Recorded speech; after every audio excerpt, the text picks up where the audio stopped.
y probablemente ese paciente está con una falla cardíaca porque tiene una alteración en la contractilidad o así en cualquier otro de los parámetros previamente mencionados. Otra información que nos va a entregar cuando hacemos una termodilución son valores de predicción a carga-volumen. Por ejemplo, la variación de volumen sistólico y la variación de presión de pulso, en donde lo normal es que estos dos sean bajo 10%. La variación de volumen sistólico habla sobre el área bajo la curva del volumen sistólico, del ciclo sistólico, y la presión de pulso, el contorno de onda, viendo la presión de pulso máximo y la presión de pulso mínimo, y hace cierta fórmula para evaluar si el paciente es respondedor o no respondedor a una carga de volumen. Si el paciente tiene una variación de volumen sistólico por sobre 10%, probablemente sea respondedor a volumen, o si tenga un delta Vp mayor al 13%, va a ser respondedor a volumen, y probablemente lo que necesite ese paciente al tener un YERI bajo va a ser volemización. Parámetros de contractibilidad. Tenemos uno que es la fracción de eyección global, el YEF. Este va del 25 al 35%. En caso de que esté disminuido, esté bajo el 25%, probablemente tenga una dilatación miocárdica del paciente. Otra es la función cardíaca indexada, que va de 4.5 a 6.5 litro minuto. Este es un parámetro un poco más aislado que es independiente de la presión intratorácica, a la presión miocárdica, a la compliance miocárdica y al tono vascular, que es la poscarga. Por lo tanto, en este parámetro tenemos que fijarnos cuando usamos inotrópicos, porque es un parámetro más aislado. Si nosotros estamos con dobutamina, milrinona, debemos evaluar los cambios en el IFC. Si el paciente tiene de 4, que gracias a la milrinona sube a 4.5, a 5, es una terapia efectiva. Y el DP de Tmax habla sobre la velocidad de aumento de la presión máxima del ventrículo izquierdo. ¿Ya? La verdad que estos son parámetros que, si no lo tenemos a nivel clínico, es muy difícil de entender. Esta presentación, si bien entrega condiciones básicas del paciente en la monitorización, hay cosas que gracias al tiempo van a tener explicaciones. ¿Ya? Así que tranquilo, hay que ir estudiándolo. Esta ocurre durante la fase de proyección de la sístole. Pensemos, cuando el corazón llega al retorno venoso, llega luego el retorno hacia el ventrículo izquierdo se llena de sangre, aún la válvula aórtica está cerrada. El corazón luego va a intentar hacer una contracción. Ese periodo en que se realiza una contracción del corazón y el periodo en que inicia la apertura de la válvula aórtica es el parámetro que nosotros vamos a evaluar como contractilidad gracias al DP de Tmax. ¿Ya? Por lo tanto, va a tener ciertos milisegundos que son como de 0,2, 0,3 milisegundos en un periodo muy pequeño de tiempo que se va a evaluar esta prueba, y esta está muy influenciada en la precarga y la poscarga. En cuanto a la poscarga, otro parámetro que evalúa es la resistencia vascular sistémica indexada, que va de 1700 a 2400. Por ejemplo, un paciente con un shock cardiogénico, como definición, tiene un índice cardíaco bajo y unas resistencias vasculares aumentadas. Probablemente el paciente tenga por sobre 2400 en resistencia vascular sistémica. Entonces eso nosotros nos va a entregar información que requiere vasodilatadores. ¿Ya? Por lo tanto requiere un inotropismo para favorecer el índice cardíaco y un vasodilatador periférico para disminuir la resistencia vascular sistémica. En ese caso, el uso de la dobutamina o milrinona es muy efectivo en esta situación. Un parámetro que se diferencia harto con el Cardiac Swan-Ganz, ya que este no lo entrega, es el agua pulmonar extravascular. Más que nada, el ELWI no habla de esto.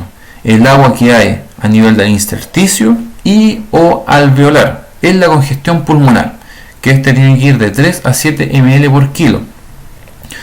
Y está estadísticamente muy evaluado y muy alabado que valores por sobre 15 ml kilo, el paciente tiene una mortalidad del 65%. Paciente congestivo, edematoso a nivel pulmonar, alta mortalidad. Muy distinto es cuando este parámetro está por bajo 10 ml kilo, la mortalidad disminuye al 33%. Por lo tanto, este parámetro nosotros nos va a determinar si el paciente tiene un ELWI por sobre 7 o por sobre 15, evitar reanimación con líquidos y ver a lo mejor la utilización de neotrópicos, porque quizás sea un shock cardiogénico con edema pulmonar. O también va a evaluar el buen pronóstico. Si un paciente de un JEDI que esté de 16, de 14, baja a 7 o a 6 en 1 o 2 días, el paciente probablemente ya tenga una mejor recuperabilidad y tenga un mejor pronóstico a futuro. Dentro también del agua pulmonar tenemos que mencionar el PVPI, que es la permeabilidad vascular pulmonar indexada, que va de 1 a 3. Este parámetro nos va a entregar información si el edema pulmonar es cardiogénico por mayor presión hidrostática o por alteración de membrana alveolo-capilar, en donde, por ejemplo, el paciente séptico hay un aumento, hay una fuga capilar y esa fuga capilar puede producir edema pulmonar. Si la presión de permeabilidad pulmonar está mayor a 3, ya está casi diagnosticado un síndrome de estrés o una lesión pulmonar aguda. Es mucha información, como les menciono, pero hay que ir paso a paso.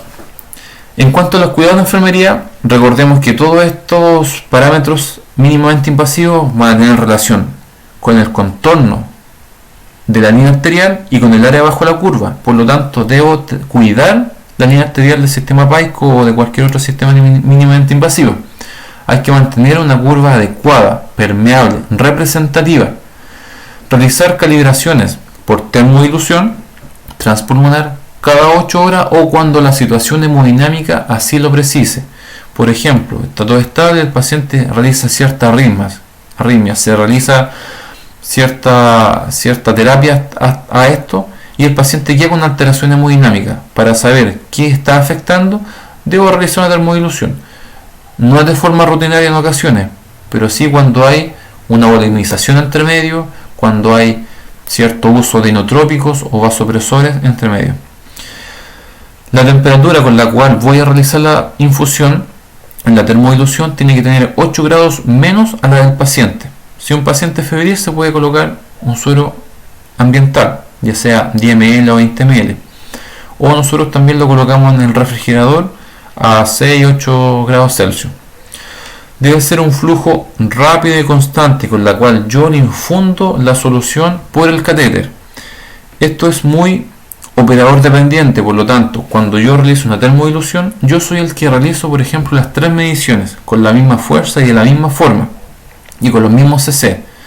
No puede ser que yo realice una prueba y otro colega haga las 2 siguientes para que tengan 3 curvas y puedas elegir la más representativa. No, tiene que ser operador dependiente. ¿Cuáles son las limitaciones para el sistema PAICO?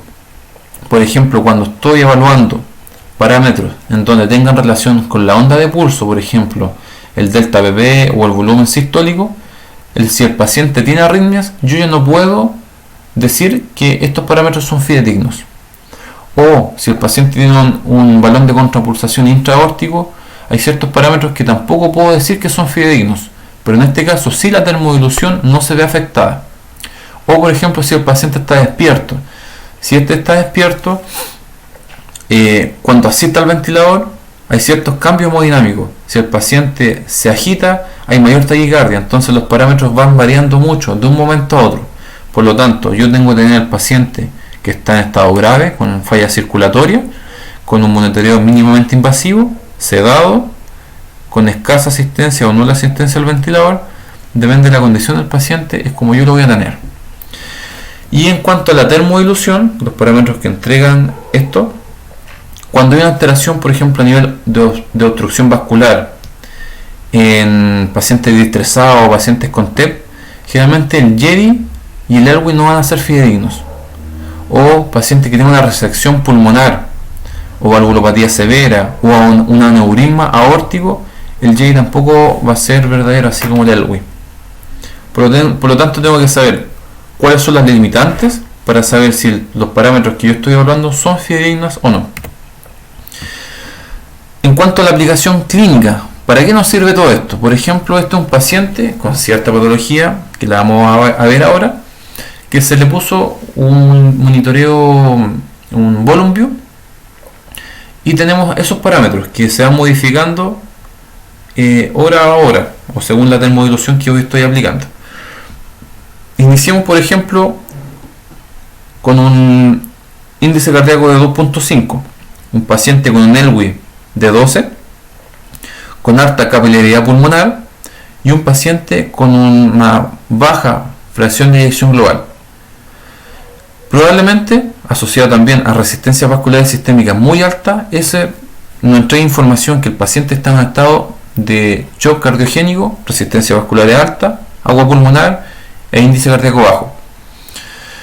Si nosotros le aplicamos probablemente inotrópicos, ¿ya?, un beta 1 y un vasodilatador periférico, por ejemplo la milronina o dobutamina, el paciente va a mejorar la resistencia vascular sistémica, se va a hacer mucho más baja, el índice cardíaco va a empezar a aumentar hasta la normalidad y el agua pulmonar va a empezar a disminuir. Esos son parámetros básicos en esta monitorización que yo tengo que saber en qué caso funciona o no funciona la terapia. En cuanto a la monitorización ya más invasiva, tenemos el catéter de Swan-Ganz. Este ya desde el año 70 se está realizando. Es uno de los primeros, el primer catéter en donde se traducen presiones ya invasivas que nos trae información hemodinámica, porque después, años después, apareció los mínimamente invasivos, porque vieron que estos catéteres producían ciertas arritmias, ciertas complicaciones, ya sea en el mantenimiento, en la monitorización y también en el manejo en sí. Es un catéter que pasa por la aurícula, llega hacia el ventrículo derecho, ya con el balón inflado para poder viajar, y se aloja en la arteria pulmonar. Y también tiene, gracias a esta modificación, o sea, este paso de una cámara a otra, ciertas curvas que nosotros nos van a mencionar que enclavó o no enclavó en la arteria pulmonar. Este es el catéter, en donde tenemos una jeringa para poder inflar el balón a nivel distal. Tenemos un orificio proximal, que va a estar ese orificio a nivel de la aurícula derecha o sobre la aurícula derecha. En este caso nos va a entregar la PVC continua. Podemos conectar un domo para poder evaluar la PVC continua. A nivel distal nos va a entregar información y por dónde se van a infundir para obtener información sobre el gasto cardíaco, y este es el traductor que nosotros vamos a tener conectado al monitor. Y un sensor de temperatura que está acá. Sensor de temperatura, después va el balón y después el lumen distal. Cuando se indica la instalación de este dispositivo, se coloca como cualquier otro catéter central, y a medida que va llegando a la aurícula, este balón empieza el inflado cuando pasa de aurícula a ventrículo y hacia el otro sistema. El paso de una cámara a otra va produciendo distintas curvas. Por ejemplo, de la aurícula derecha, una curva como la PVC, de ventrículo derecho, curvas ya sistólicas hasta 20, curvas más pronunciadas. Cuando pasa con el balón inflado hacia la arteria pulmonar, curva un poco más pequeña, entre 20 y 30 sístoles como la anterior, pero con diástoles un poco más altas. Y cuando este logra enclavarse y logra ocluir la arteria pulmonar, que es la presión de enclavamiento o la presión capilar pulmonar, baja las presiones semejantes a las de la aurícula derecha. Y en ese caso, cuando llegan unas presiones más o menos de 8 a 20 milirrones de mercurio, vemos que el catéter está bien puesto y está enclavado. ¿Ya? Por lo tanto, debemos saber que el paso de una cámara a otra modifica la línea arterial, y el enclavamiento llega cuando la curva disminuye, se parece a la de la presión venosa central, y logra entre 8 a 20 mililitros de mercurio según la condición patológica del paciente. Estas curvas y estas pruebas de medición también se van a ver alteradas por un sinfín de cosas. Por ejemplo, por el aumento de PIB por sobre 10 centímetros de agua. Va a modificar los milímetros de mercurio del catéter de arteria pulmonar. O cuando el paciente tiene ciclos inspiratorios y expiratorios. Por lo tanto, las curvas debemos hacerlas más específicas o tomar la curva en donde se realice la expiración y no la inspiración, porque eso también modifica las curvas. Dentro de los parámetros que va a entregar el sistema por el catéter de Swan-Ganz, la presión invasiva avanzada, una de ellas es la presión capilar pulmonar. Esta se relaciona con la presión de la aurícula izquierda y la presión diastólica del ventrículo izquierdo. Para poder entender esto, recordemos que acá viene el Swan-Ganz, aurícula derecha, ventrículo derecho, pasa hacia la arteria pulmonar y se enclava. Por ejemplo, esta presión, cuando se enclava, se le llama presión de enclavamiento o presión capilar pulmonar. Al momento de tener inflado este balón, el flujo de sangre ya no va a estar pasando porque va a estar ocluido, pero sí hay un flujo retrógrado, que es el que entrega la aurícula izquierda por las venas pulmonares. Este flujo se devuelve y choca acá, a la punta del catéter de Swan-Ganz. Por lo tanto, cuando se infla el balón, lo que nosotros estamos traduciendo es la semejanza de la presión de la aurícula izquierda. Y al tener la válvula bicúspide abierta, también no va a asimilar la presión del ventrículo izquierdo, pero en el momento diastólico. ¿Ya? Todas estas presiones tienen que ir en personas normales de 5 a 20 milímetros de mercurio. ¿Ya? Siempre y cuando no tenga alteración anatómica. Por ejemplo, si yo tengo una alteración en la válvula mitral, la presión de la aurícula no puedo asemejarla a la presión ventricular izquierdo en el momento diastólico. Van a ser distintas por una falla valvular. Esta es la presión que nosotros vamos a estar mirando. ¿Ya? Ahora, otro parámetro a mencionar es la presión capilar, o sea, la presión arterial pulmonar, que es distinto a la capilar. La presión de enclavamiento capilar pulmonar es cuando se infla el balón, y la presión cuando ese balón se desinfla, hablamos de presión arterial pulmonar. Esta presión arterial pulmonar es continua, así como la línea arterial que vemos aquí arriba. La presión sistólica tendría que ir de 15 a 30 milímetros de mercurio, perdón, de 15, entre 15 y 30 la sistólica, y la diastólica entre 8 y 15. Y la media, que es la que está entre paréntesis, entre 9 y 19. Ahora, esas presiones sistólicas se asemejan a la presión del ventrículo derecho, siempre y cuando no haya estenosis de la arteria pulmonar. Al igual que cualquier cambio en la presión sistólica de la arteria pulmonar y la presión media va a hacer modificaciones en relación a la resistencia vascular pulmonar. Entonces, cuando el paciente tenga hipertensión pulmonar, por ejemplo, las sistólicas van a estar muy altas y la presión media también va a estar muy alta.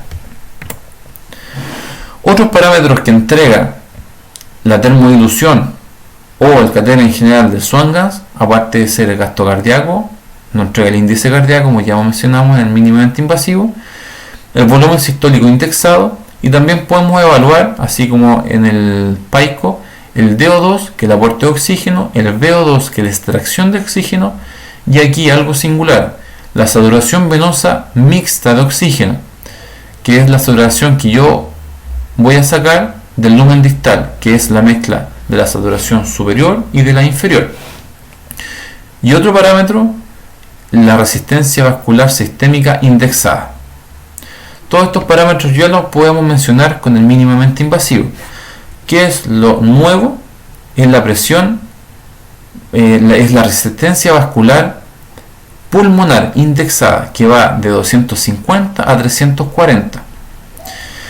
Cuando la presión está más alta de 340, tenemos una presión pulmonar aumentada. Probablemente ese paciente esté con una edema pulmonar o con una alteración del ventrículo izquierdo, que por forma a modo de taponamiento a nivel retrógrado está aumentando la presión pulmonar.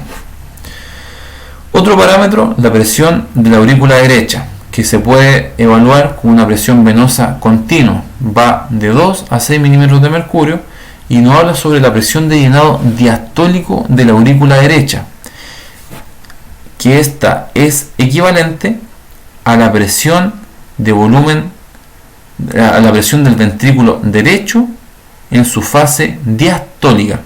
Así como nosotros antes equiparamos la presión capilar en relación a la aurícula izquierda y la del ventrículo izquierdo en diástole, lo mismo en la presión auricular derecha. Podemos asemejarla a la presión diastólica del ventrículo derecho. Si estas presiones están aumentadas, nos va a hablar de una insuficiencia del corazón derecho, ya sea del ventrículo derecho o de la aurícula derecha o incluso del ventrículo izquierdo por sobrecarga retrógrada, o también una sobrecarga pulmonar, ya sea por embolia gaseosa o también por líquido. ¿Ya? Otro parámetro que evalúa es el índice de trabajo sistólico ventricular derecho. Este es el trabajo necesario para mover el volumen sistólico a través de la circulación pulmonar. Si el paciente está con una presión por sobre 12, el ventrículo derecho está necesitando mucha fuerza, mucha presión para poder romper la resistencia de la arteria pulmonar. Puede ser quizás por una estenosis valvular de la arteria pulmonar, o quizás porque hay una presión pulmonar aumentada, una hipertensión pulmonar por compromiso del corazón izquierdo. Y también el índice de trabajo sistólico ventricular izquierdo, acá, ventrículo izquierdo, habla sobre el trabajo, igual que antes, el trabajo realizado por el ventrículo izquierdo para inyectar la sangre hacia la aorta. Por ejemplo, como valores normales tenemos de 44 a 64, perdón. Si está por sobre 64, nos puede hacer referencia a que hay una estenosis, por ejemplo, de la válvula aórtica, o porque hay una resistencia vascular sistémica muy alta y por lo tanto hay que bajarla. Esos son otros parámetros mencionados. Ahora, recordemos, todos estos parámetros hemodinámicos son bien difíciles de entender en una presentación. Nosotros tenemos que ir más exhaustivos a un libro y poder entender a nivel clínico cuáles son las necesidades más básicas para poder actuar con el paciente. El sistema de Swan-Ganz tiene contraindicaciones relativas. Por ejemplo, coagulopatía severa, en donde el paciente al momento de instalar el catéter pueda sangrar, o alguna valvulopatía tricúspide protésica. ¿Por qué? Porque el catéter va a pasar por la arteria tricúspide, entonces se puede lesionar esta prótesis valvular. O un paciente, por ejemplo, que tenga una sonda marcapaso transitorio, los cables de este marcapaso se pueden anudar con el catéter de Swan-Ganz. O cuando hay enfermedades vasculares severas o unos vasos sanguíneos muy tortuosos, en donde si se va con el balón inflado puede lesionar tal vez la estructura de las arterias pulmonares. Se ha visto también perforaciones ventriculares, se ha visto daños valvulares, arritmias asociadas a la instalación de este catéter. Pacientes con hipertensión pulmonar por la incidencia de la rotura de la arteria pulmonar, también otra contraindicación relativa. Por lo tanto, ¿cuáles son las críticas a este sistema de monitorización avanzado, invasivo por catéter de Swan-Ganz? Es que trae mucha complejidad en su inserción. Cuesta llegar al enclavamiento y cuesta mantener unas medición fidedigna, porque cualquier movimiento o después de un tiempo tiene ciertos valores erróneos falsamente obtenidos por este sistema, y está influenciado por el PIB, está influenciado por el operador dependiente, y así por una serie de parámetros que por lo mismo hasta ahora, si bien el Swan-Ganz era un gold estándar en la monitorización hemodinámica, cada vez se está dejando de lado hacia monitoreos más mínimamente invasivos. Acá tenemos una foto del sistema de Swan-Ganz, el catéter Swan-Ganz. Vemos que aquí está la instalación como cualquier otro catéter venoso. Está cubierto de forma estéril. Pasa por acá. Lleva un cable que se conecta al monitor, que es para medir el gasto cardíaco. Tiene una jeringa ya de 3 ml, en donde con 1.5 ml de aire se logra inflar el balón a nivel distal para hacer el enclavamiento. En el lumen proximal vemos acá que hay una conexión para lograr obtener la presión venosa central continua, que va por el azul, y el amarillo para evaluar a nivel distal cuánto es el gasto cardíaco y poder así obtener todos los parámetros. Acá arriba vemos que ese 1.5 ml se infló, logra curvas más aplanadas como de PVC, en donde se evalúa la presión de enclavamiento, en este caso sería 16, y vemos acá que después de la termodilución transcardíaca se evalúa todos estos parámetros: índice cardíaco, resistencia vasculares sistémica indexada, índice, el volumen sistólico indexado, resistencia vascular sistémica, pulmonar y el trabajo ventricular derecho e izquierdo. Con todos estos parámetros nosotros debemos saber, por ejemplo acá, si está funcionando el uso de amilrinona, si está siendo eficaz el uso de otros vasopresores o inotrópicos, para poder obtener una buena terapia. Ahora, después de toda esta presentación, debemos como mensaje final de que el uso de este tipo de catéter, ya sea de Swan-Ganz o mínimamente invasivo, no tiene un efecto positivo en el tratamiento del paciente si no se usa de forma apropiada, si los datos obtenidos no son certeros o son mal interpretados, o si las acciones terapéuticas no se toman en el momento apropiado. Por lo tanto, tenemos que saber mirar el catéter, mirar los datos, saber interpretarlos según la condición fisiopatológica del paciente y según los fármacos que nosotros tenemos para poder dirigir a esa terapia. Y así todo este sistema va a ser bien utilizado. Espero que les haya gustado esta presentación. Muchas gracias.